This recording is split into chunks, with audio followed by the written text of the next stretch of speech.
This never-before-seen interview with Hilmar von Campe, former Nazi youth and POW escapee survivor, deals with God versus lies, good versus evil, and how the nightmare of Nazi Germany could be repeated here in the United States and worldwide. Our interview with Hilmar von Campe. My name is Hilmar von Campe. I am of German origin.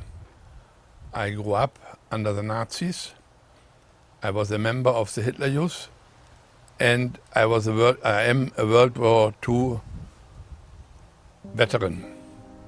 I thought I was defending my country, and it was a terrible awakening after the war when I came home that I had not defended my fatherland, but I had done the dirty job which Hitler and the Nazis had selected for us.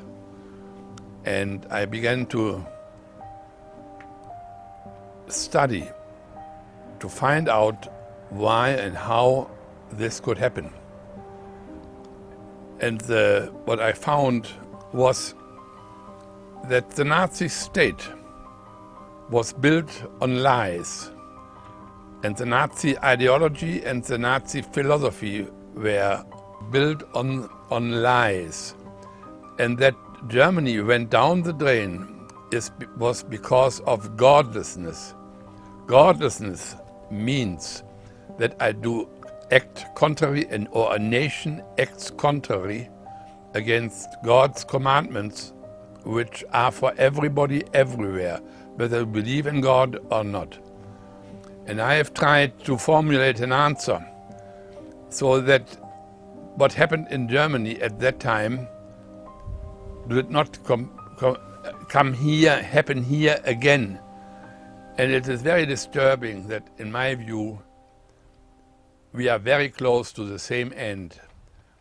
And I shall, during this interview, try to make clear that it is not the actions which are different in every country, but the way to a totalitarian system, and the Nazi state was a totalitarian system, is also built on lies, and that the most important thing today is to define the role of God in human society. And I will explain all of this in this interview, I hope. I was 7 when the Nazis took over in January 30, 1933. For me, that didn't mean anything. But my parents, my father was what is here called, he was the head of a county. He was not as here, where you are elected, you were posted by the government. He was a civil servant. And he was asked to join the Nazi party. He refused, and he was immediately fired and was moved to, not fired from his job. They couldn't fire him entirely, and then he was sent to a corner on much less income than he had had. And that was a typical way of Nazi behavior. If you don't do what they want, they liquidate you, or they make you impossible. So we only noticed that we would move from one city to the other. But saying from what I have learned then was that the Nazis' philosophy divided our family. There were the pro-Nazis and there was the no-Nazis against the Nazis, and my parents were under the no-Nazis. And the Nazis controlled all the media, which was only newspapers, radio, and film industry, and that was the way they indoctrinated the nation. And I was not aware of it. When I was in the Hitler Youth, I took it for granted that is the government, and there was no doubt in our mind as children. And for my parents, it was the most important worry all the time to have their children not being indoctrinated and taken over by the Nazi ideology. And our parents could not speak to us openly about what was happening in the country, because the Gestapo, that is the secret state police, wanted to get at the parents via the children, who might give their parents up, makes problems for them, since it are harmless and don't know what they are being asked. My father used to listen to a German-speaking radio station from Switzerland, Beromünster, late at night, so that we children might not see it. Otherwise, in the Hitler Youth, we did notice that we were being indoctrinated. Indoctrinated we were by the radios and by the news and by the school. We got the German history being explained in Nazi terms. And for the Nazis, and for Hitler especially, his strategy was to make that the big thing where people would follow him. And he was very successful, that very many people thought he would bring glory to Germany, that they were all fooled and lied to. What Hitler said was, you need no more than 10,000 people to control a nation of 80 million people. And he didn't need to make us Nazis, because we were fighting his war, not defending our country. I thought I was defending Germany, and as I said earlier, it was a terrible awakening after the war, and I suppose I'll give you some more examples later on. Just as far as the war is concerned, my father said already in 1943 to my mother, and we got that from her, that you can't wish anymore that we win the war. So he knew exactly where that we were taken over by evil. But we children, I was very happy. I was always afraid that I would be late before and not be able to enter the army before we had won the war. So that was a childish, but that is what I thought.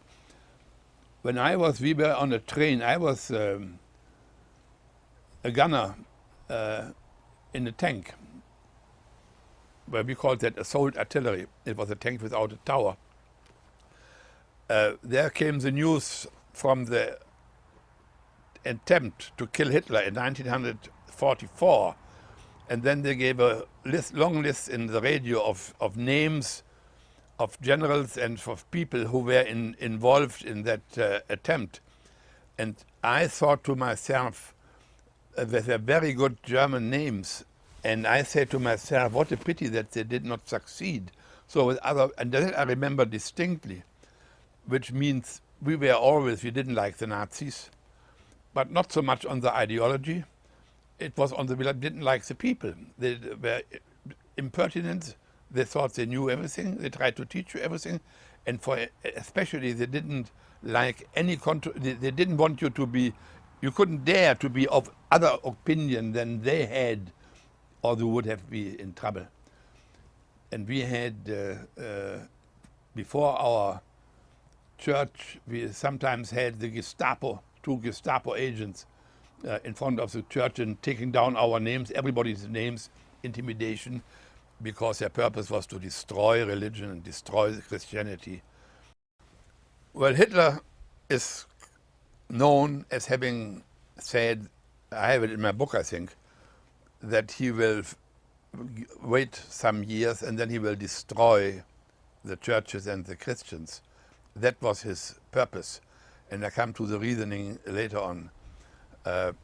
So he created a group which is called the German Christians, who produced Christian teaching, who produced Nazi philosophy in religious language. So people, dumb enough, followed that, thought that's very good. So he tried to get the Christians on the side of the Nazis. We were told in the Hitler Youth, but even more so in the schools, that they told us, you can pray and sing hymns as much as you like in your homes or in your churches, but in society it is us, the National Socialists, who are in charge, and we determine what is going to happen or what is not going to happen. They had realized, like the Soviet, that a higher authority above the government would be an obstacle to their power plans. So they wanted to get God out of society and the Nazis in. And if I look, if I look at the United States of America, that is exactly what the ACLU is propagating. They are even, these people, these godless people, are even trying to eliminate a reference to God on the casket or of the graves of our soldiers. They did exactly, they have been greatly successful in taking God out of society, out of education, and creating, especially under young people, a complete lack of understanding of what the world is like and what has to be done about it. And I say that, first of all, that the Nazis are not fascists, they are socialists. And as socialists, they are on the same, they come from the same fruit as communism and socialism. And I would say today, the American Congress, House and Senators, and White House, they are closer to the Nazis than they are to our founding fathers. And I cannot understand how the American people can tolerate a thing like this. And I have more examples. The Nazis killed 7 million or 6 million Jews in their concentration camps and 10 million more of others. We kill in our so-called free society, and that is the same in all of Western civilization.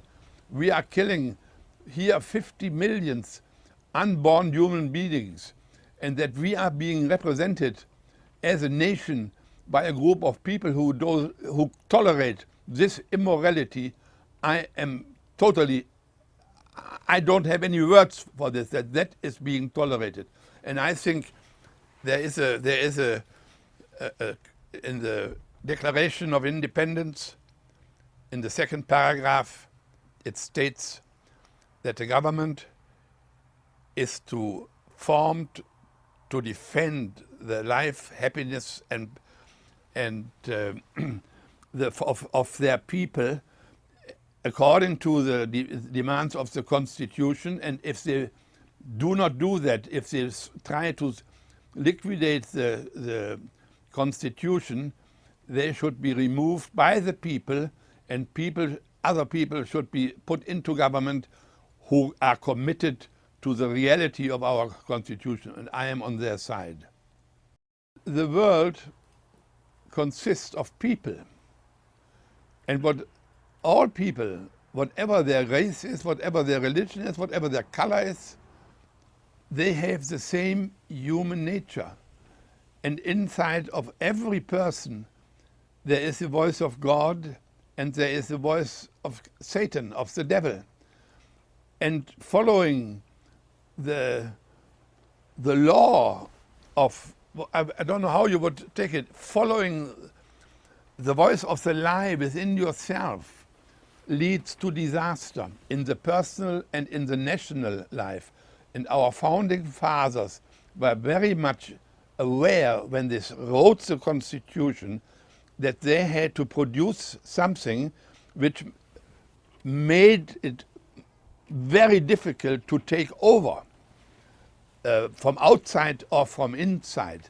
And and I think there is a statistics about how many of what is in the Constitution comes from the Bible. And I have a whole package of literature about the founding fathers and their convictions that in order that people can be free. They have to have God in their lives and in their nation. And the Ten Commandments and the moral integritance which the founding fathers used for the Constitution makes it is only possible that it's being held and that people are free if they listen to the voice of God inside and follow his commandments. The Nazis threw God and his commandments out of any area of decision. They, godless people, determined what is to be done. And here it is now the same. Obama is being idolized in the schools. That is what Hitler did. Hitler went after the World War veterans. These people ran after the people who want money from the government. And that is not a basis for no nation. It is on the greatness of America, is their commitment to truth and doing this, that it became the richest nation on earth. And now they come on here and want to have a part of it for doing nothing. One has to remember, or one has to know, that everything what happens is about power. With other words, it is the power of God against the power of man. God wants us to be free. Man wants to control each other. And everything what we now experience here in this country, that has, it were other things or other themes, but the motivation is always the same. It is power for us. So all this discussion, and it is not, the issue is not capitalism versus communism or socialism. Socialism and communism are consequences of immorality of those who guide their philosophy then, and the people and the nations who they have under them. They want to control. So everything you hear now, especially with the health, what is it called, the health program, where they want to put the government in charge, they have nothing to do with the medicine or with better serving of healing people, as the doctors in the hospitals have to do. They want to control what is the heart of the lives of the people, so that they decide and make the people dependent on them. So I repeat, it is not a battle between communism and capitalism, even though the consequence of the philosophy of the founding fathers made us the richest nation on earth. The issue is not, I repeat it, capitalism versus socialism. It is God versus man. It is good versus evil. And it is God against godlessness. And since I have experienced godlessness in Germany and see the destruction of my family, the destruction of the nation, and then I see the same forces at work here, I shudder that people don't notice it. And our Congress people in Congress, we don't want any bilateral or bipartisan decisions. We want that Obama and the Democrats are being stopped with what the destruction of America which they have embarked upon. We had a nation, and I said it earlier, which was just 20 years about, not even, 15 years after World War I, which we had lost. And the Treaty of Versailles was not a peace treaty, it was a treaty to enrich themselves for the others on German expense. And we had an inflation which is coming here, may come also measured this way, where you need $1 to change it into German marks. Would you have to pay $1 million, $2 million, $10 million marks for one dollar? And my mother, when she came, my father was paid, and my mother got there twice a day. My mother got there with a suitcase, and then the paper money was put into that suitcase, and then she ran into the city, not to buy what she wanted, but to see what she could get for those, with this money she had, and that day for day. And I don't understand until today how people could live by that, and I shudder if the thought that we will have the same here. That is the one side. And Hitler, very well aware of the mentality of the German people. We had also about, I think, 6 million unemployed. He went after the veterans. And you can say that the German nation marched we say in German, Gleichschritt. That means we have the same step into disaster. We knew that you can't be in opposition to the Nazi. That we knew. And the elder you were, the more you realized. I was 18 when I got into the army, and I was fully aware what I was doing. I didn't realize that I was already brainwashed, and I had and when I now get to Germany and tell the people what is happening here, they don't believe me. They just don't believe me that any nation can be so dumb and go after the same immorality as under the Nazis. I heard many speeches. I didn't hear, or I didn't see ever Hitler, but I heard the Nazis speaking. I heard in the school we had a teacher, when he spoke of God, he made jokes about God and where you put your rope into it, and then he laughed, and everybody laughed, found that comical, but we didn't know what he was laughing about. But you got those things where you realized that you could not say everything you wanted. And only afterwards you realize what effort the Nazis made to eliminate any opposite voice in the nation. It's like what they're doing here, trying to make a law at the back of the people, where they want to finish you, for instance, because you speak and work for the truth, and they don't want that. And they want to keep their lie, keep the lie. And the lie is not different on what the Nazis told us, and you can see afterwards how true it was to say that they are liars. I repeat, we got always the Nazi philosophy in very many aspects where we don't recognize them. I have in the Hitler Youth, in 2 small cities, I have never consciously experienced that I'm being brainwashed. But I was brainwashed, assuming that a totalitarian system and a leader like Hitler can bring us to freedom and peace. Never occurred to me.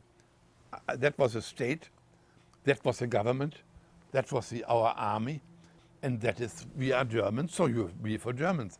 Each person has to look for information which he believes could be honest. Because what the newspapers say, most of them, the so-called mainline newspapers, or the politicians, it's all built on lies. It's not so easy to find out how wrong they are. You have to judge them by their actions. The whole education system here is wrong. It's not in the Constitution that the federal government should run the education. It's a matter of the states of the Union. But the Nazis in school had Darwinism, the evolution theory, which is against God and his creation, is the same here. So how on earth can the children know what is right and wrong? It is the parents who don't fight. It's not. Of course, it's the people who seduce these children, but the responsibility is with the parents, and the families are being destroyed by the same immorality of which the left is throwing out at all sides. How can the children know what is right and wrong? I don't know how many million divorced families there are, and people who grow up, youth grow up without father or without mother because they can't live with each other. That has to be cured. That is a way to make it impossible to be taken over. I hope that makes that clear. That makes it, I fight that battle, and if the Christians stand up, they would change and really fight for what is right and not for what is wrong. I think we could change the situation fast. The Führer, that is Hitler, said so and so, and then everyone had here, hooray! And they did it.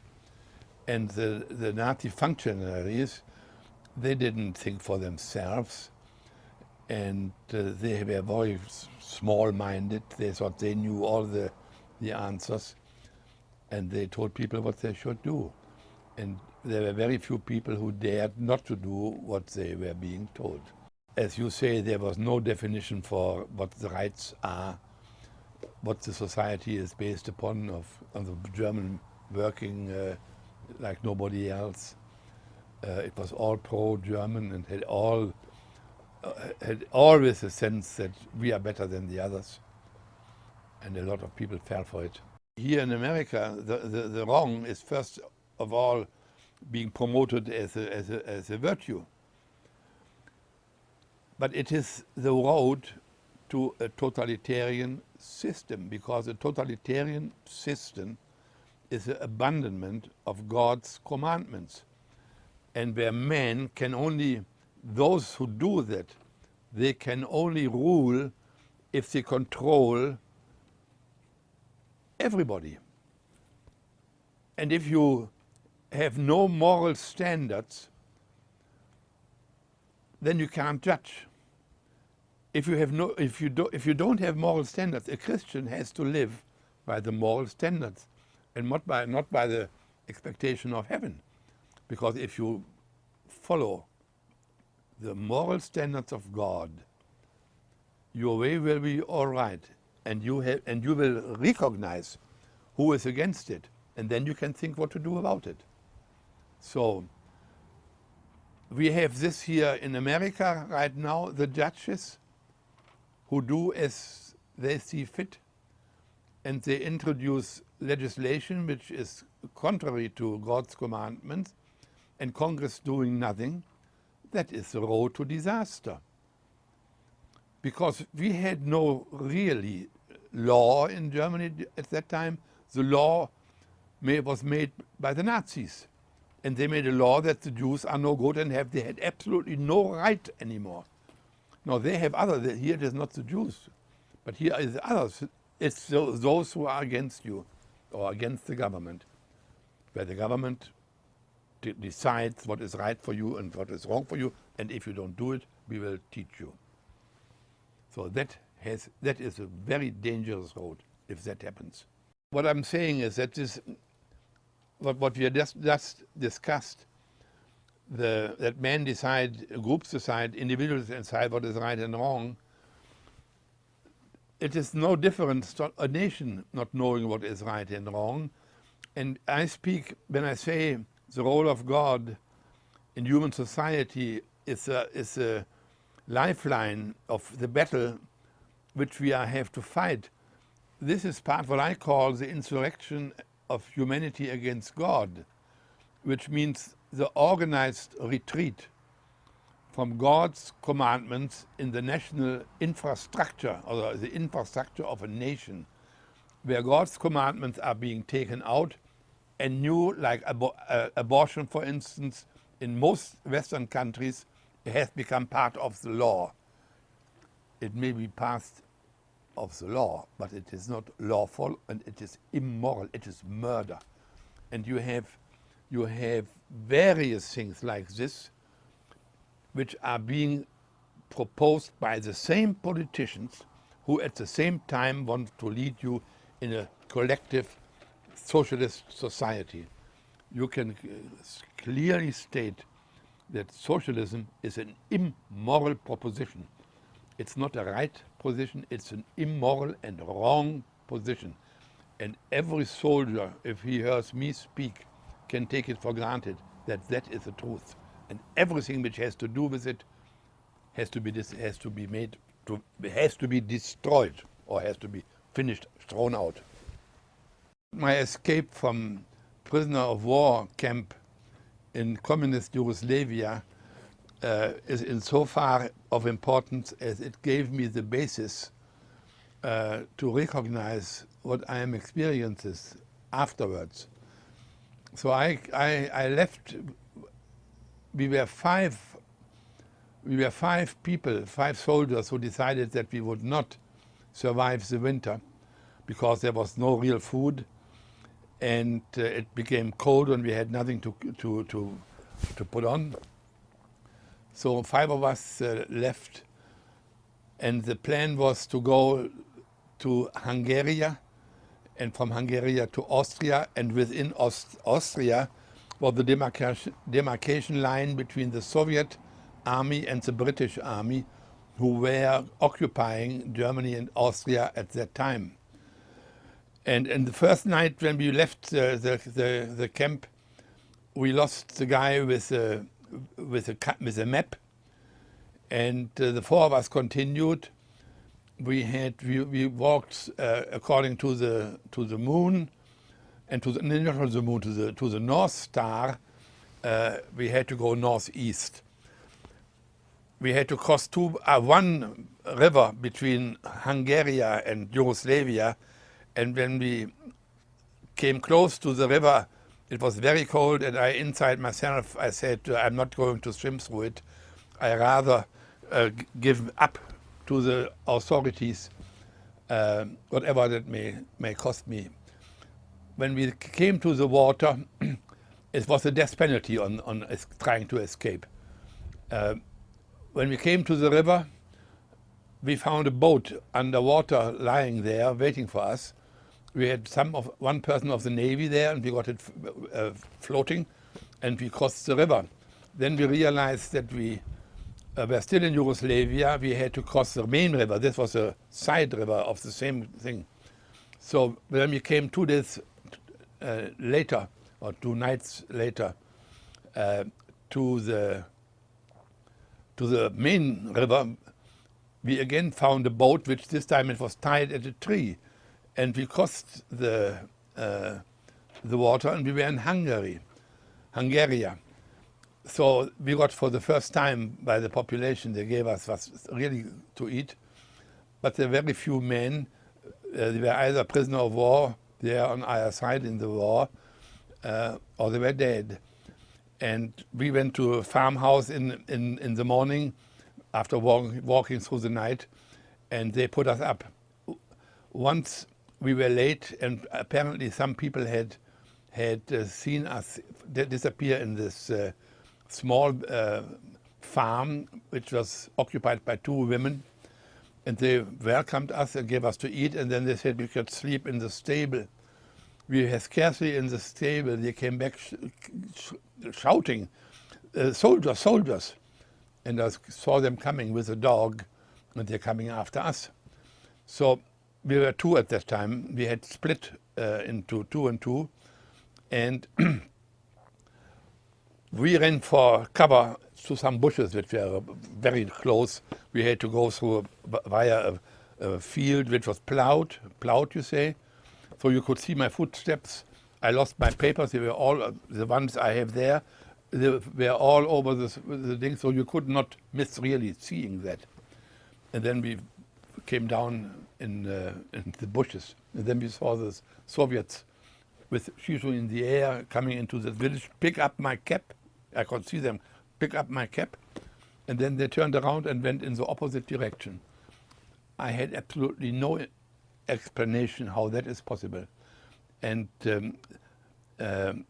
then we waited. At that time, we waited in the bushes until it became night. Then we went to the 2 women, elderly women, in the farm, and they begged us that we disappear immediately.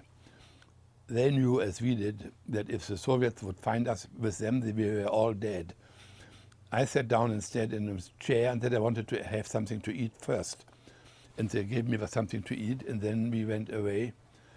and I was very proud about what a wonderful organizer I am. And when I had crossed, there are very many instances like this. These are the three main instances. And when I had crossed the last border, which was between the Soviet army and the British army, I realized that I was on the side of freedom, and I was not anymore under the Soviet menace. And then I thought of the whole thing, and I was wondering whether God had taken me out of the prison camp and out of Yugoslavia and brought me here. And I said, if that was God, then he must have a purpose for me. We were educated in the Christian way, but I had in the war never prayed. It never occurred to me that I might die. So this was something very new inside myself. And only 4 years later, when I faced myself, the reality of myself, and I realized that I am a hypocrite and a fake Christian, and I was full of sin, that I realized that I am no better than the Nazis, because what the Nazis were liars and I was liars. The Nazis lied for power, I lied for personal gain. And when I went to Washington one day, and I was received twice by the then executive director of the Holocaust Memorial Center in Washington, I apologized to him for what the German government and the German people had done to his people, and asked him to forgive me and my nation. And the man was very moved, and so was I. And we became friends. And I told him that when people look at the Holocaust, at the criminals, the guys who did it, they were the criminals and they have to be made responsible. But I am no better, and they have to be punished. But I was not punishable, but I was, he said, the real enemy, or the real ones, I said to the executive director, who are responsible for this are those people, the bystanders, the ones who cannot kill a fly, but stand up for nothing. And I think that is very much a picture which I see from many people here in the States, especially in the Christian churches, who exactly, with whatever reason, do not engage themselves in the battle for the future of our children and grandchildren. And the experience of this encounter with the executive Dr. David Weinstein, I shall carry until the end of my days in my memory. The message I have for America, and the warning I give, it is not possible to be liar and be a stepstone to freedom. Freedom is only possible with honest people, and I would say with Christian people who have made a commitment to God to love their neighbor as you love yourself, and do what is right. And I think that is where Hitler got us, that he gave the German people the aspect of honor and being great again. It was a national growing under him to begin with. But all those who thought he was doing it, he did the contrary. And the fruit of what he did was the destruction of the country. And everybody who tries to put a nation in the jacket of socialism, communism, is part of a system which denies God and destroys the freedom and the spirit of humanity.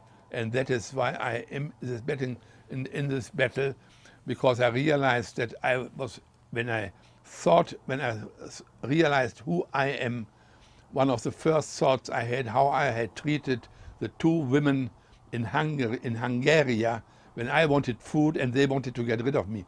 I didn't think a moment about their destiny. I was very ashamed, and I couldn't ask them for forgiveness. I asked God to forgive me.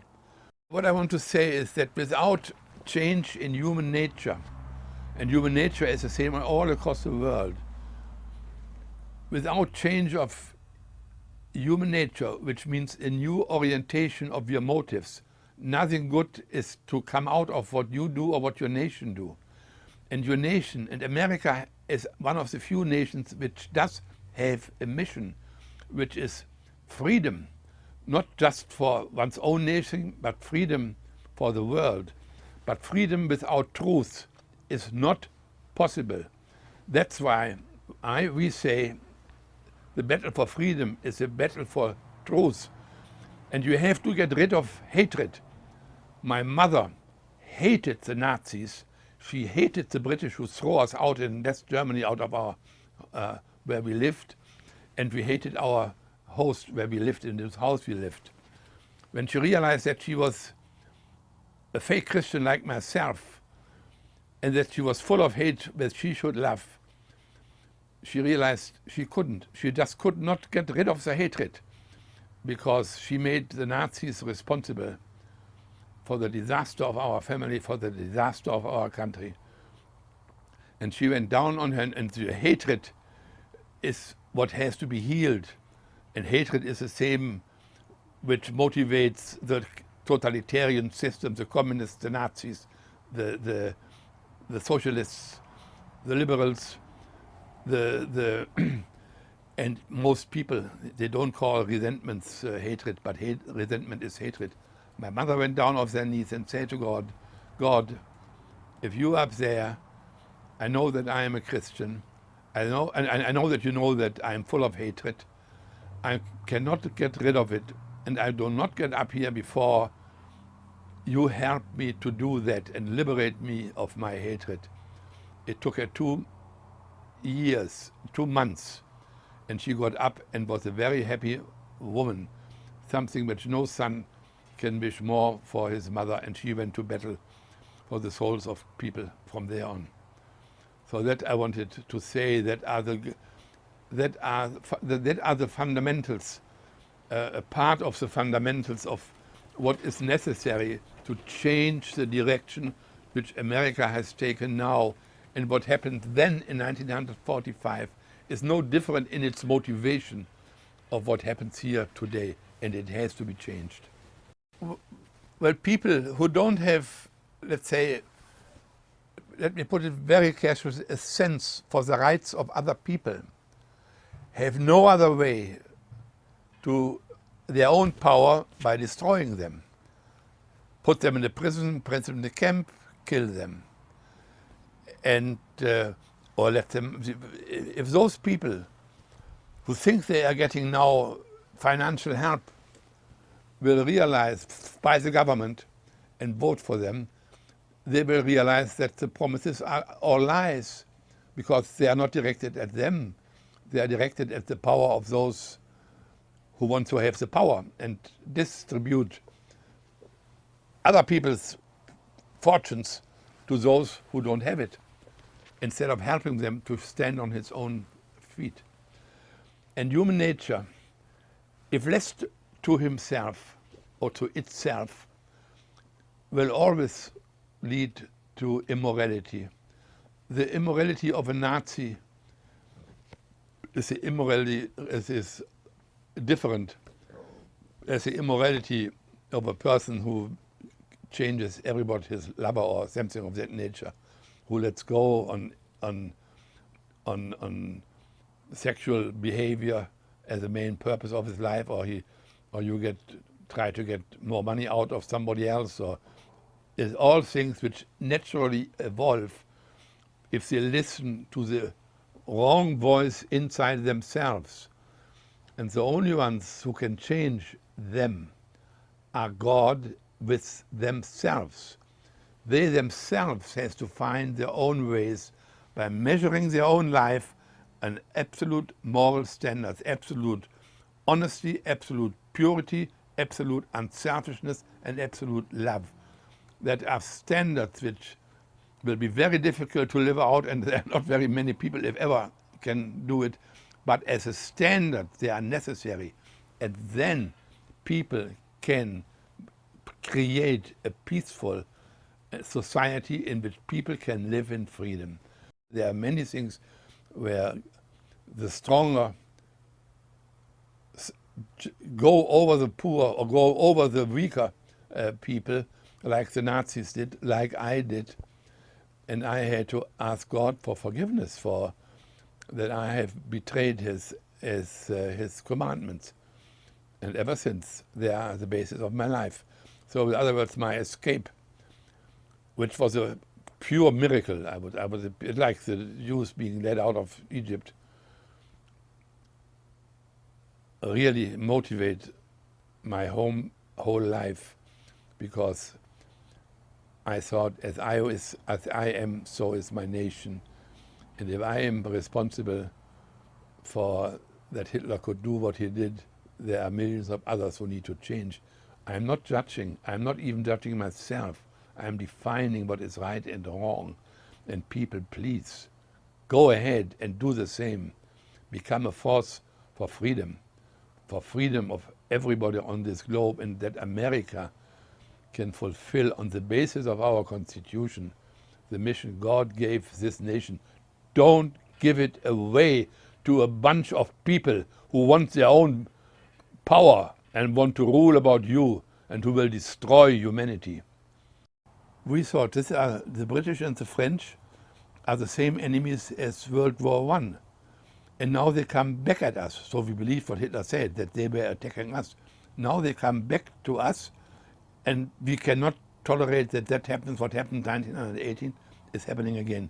We first have to win the war, and then we can deal with the Nazis. Imagine how dumb we were. And that was what I thought. I went to fight for my country.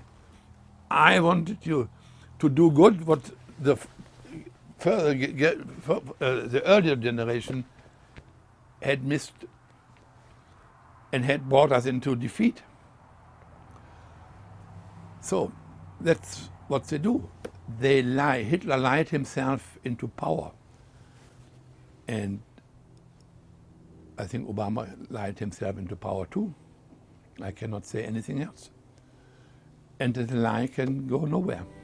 They had lied for 6 months, for 6 years already, or 5 years already, by constantly, step by step, they made laws that the Jew is a type of person which has no right to live. As I said, every German knew that. I knew it. I even went through the Jewish streets in our city, and we sang anti-Semitic songs. My children, or we children, played with, I had forgotten that, my sister knows all of these things. We had played with our neighbors who was a Jewish teacher. And the lie that they were brought to, they came in October, my father was already not there anymore. He was in the new city where he had been sent to. I was awakened with somebody knocking at my windows, a friend of mine who now lives in Hamburg. And he said, come, this is very exciting. And that's where the synagogue burned. So I knew also that. So everybody knew how they were treated. All the city in our case, and all the nation in everybody's case. And the excuse was they were no good and had to work, and they came in working camps. That is as illegal and immoral as killing a person, to treat a whole group of people that way. And they had all the German laws, the Nuremberg laws they are called, and so that was right in the Nazi sense, but not right in God's sense. So that's, and there was no more like this. Everybody knew it, but we did not know that they were being killed. What is called Holocaust, that I discovered after the war. It took him about a year.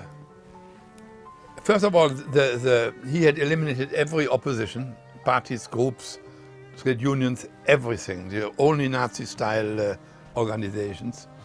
That he had already in 1933, a few months, he had that under control. Then he lied about the chief of the army, and later on to the chief of the armed forces. There was the chancellor was not the head of the armed forces. The armed forces had a field marshal who was in charge of the three branches. So he made this chief, who was the chief general, he pushed him out, and he pushed the general out who was leading the army. And therewith he had the whole control about everything. He had excluded. The military would have been the only ones who could have stopped Hitler and saved democracy. I even feel in America the same atmosphere as we had in Germany under the Nazis, when you get insecure about your own government. And if you add to that what is being done and not even given to the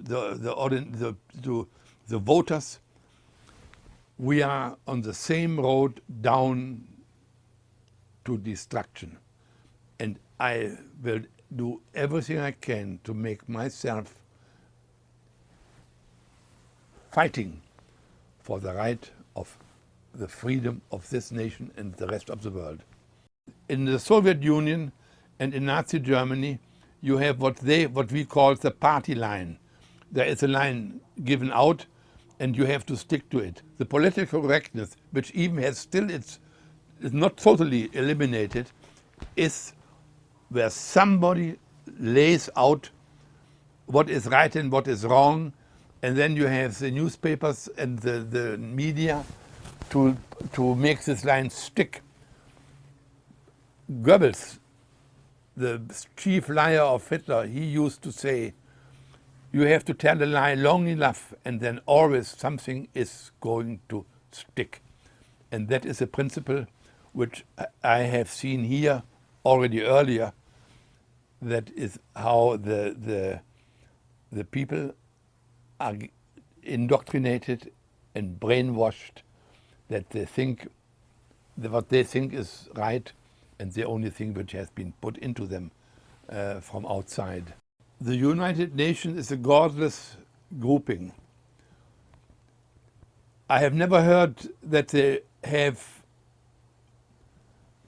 ever taken position which is not their business anyway, about moral standards and achievement. And if, for instance, in some country you have a dictator, he doesn't mean even to be totalitarian, but he is a dictator and he treats his people badly and he treats himself very well, that they're being excluded from their voting rights.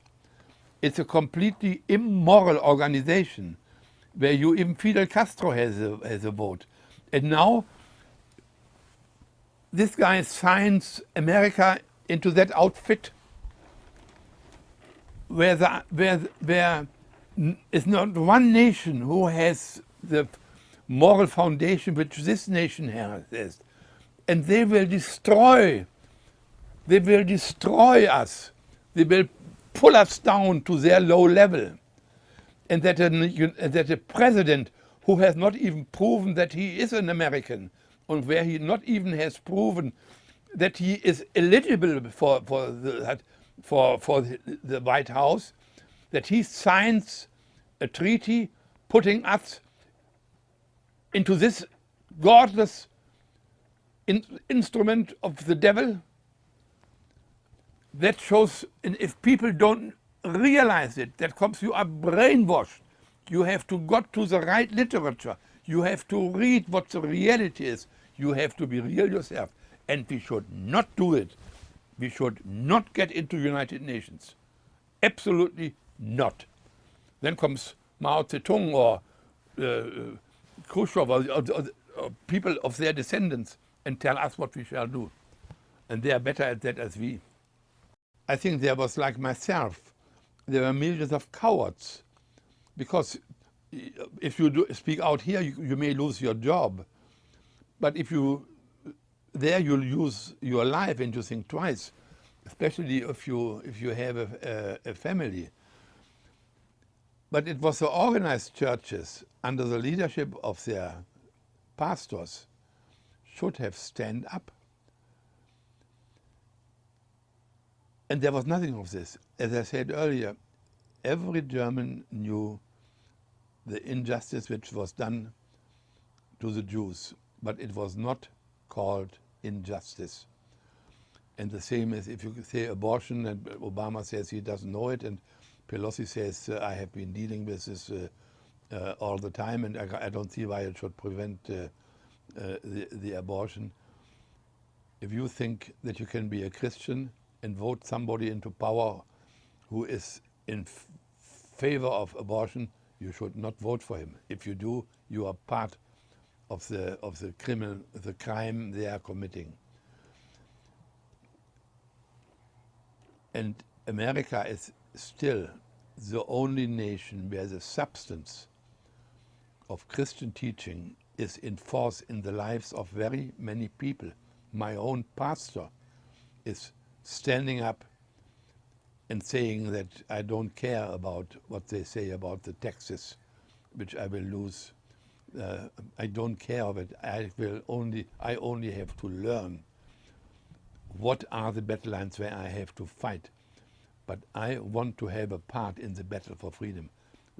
And I think all the pastors who think in the similar way should form a fast organization or organism where they can change ideas and act as a unit, as a Christian unit, who says God and Constitution. That is what we want, and not money and destruction. We want a president and a Congress which obey God and not who lie. I think every thinking person has to take a position in this battle, because the battle line goes through every office and through most families. So make a decision and begin to fight for truth. That's my message. You have to do that. Everything the government orders, I'm against it. Most things, everything what they do is aimed at their own power, not at what they ask others to do, where and what. They use something to forward their goal. That is the essence of the tactic of the totalitarians. They use everything not even to embrace something which is good, but they don't embrace it because it is good for somebody or for the nation, but because it helps them to take control. So everything suggests, if I would be a congressman or a senator, I would say no, whatever good reasons they might bring. And now comes the Republicans and says we must have a bilateral decision, and then they work for hours and days and weeks. Completely, they don't know what the real enemy is. The problem is that our government, and that is not just Obama, this is all of them, they don't know who their enemies are and what the battlefield is. But many people know what our rights are. And if you start with fighting for your rights, that is okay. You'll end up against the socialists in any case if you do that. So everybody has to start. You can't start with being an angel, but you can start with what you know is wrong. And there you have to fight, whatever it costs you. I don't have it here. There is a statistics about the founding fathers and what they have put there, as I have. Their whole, what they have, they have lost their fortunes, putting it into the battle for freedom. I would say about half of the 56 signatures, they have put themselves into it, and we have become so comfortable that we don't want to lose our comfort. I don't like my wife and my house and my comfort. I like that very much, but it does not dominate me. It does not dominate. It's not my priority. Making money is not my priority, but I need money, of course. So money in itself is not wrong, but it's how you use it, that is the point. And I use what I have for the battle for freedom.